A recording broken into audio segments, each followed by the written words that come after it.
The department heads who are here to witness this occasion as part of the celebration and ato Adang Surigao, 125th celebration of establishment of Surigao, the Lord.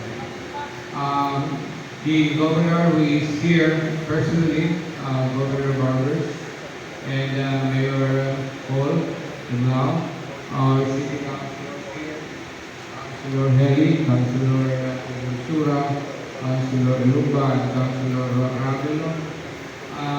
All those who are here, the media. Now, this is an occasion where you can see the partnership between the local government unit of Surigao City and the province of Surigao del Norte, at which today we will be grateful enough to receive 10 kilos of rice for rice distribution as rice subsidy to all the 54 barangays in the city of Surigao.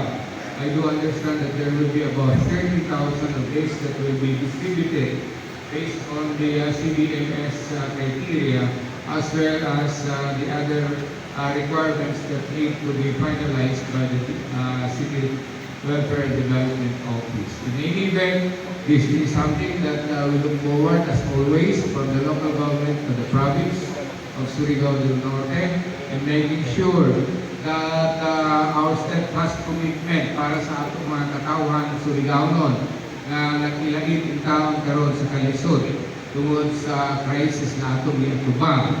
Dili lamang crisis sa Middle East, but crisis mismo sa mga problema na atong giatubang sa atong hingtang sa panahon. Karong adlaw, I do understand that the forecast again has reached about 42 or 43 in Surigao City, and with that we can expect that this will continue for the rest of the days to come, and making sure again we will have some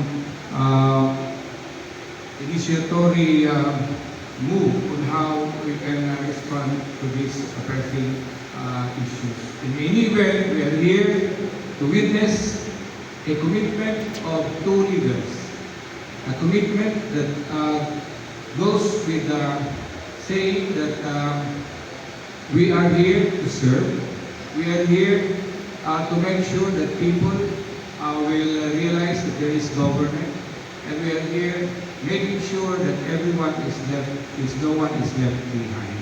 So karon nga bundaga, kini ang giingon, tatak Bicol, tatak Surigaonon, abante Surigao, pulido di kalidad na serbisyo alang sa mga katawhang Surigaonon. Daghang salamat. God bless to each and everyone, and to God always be the glory.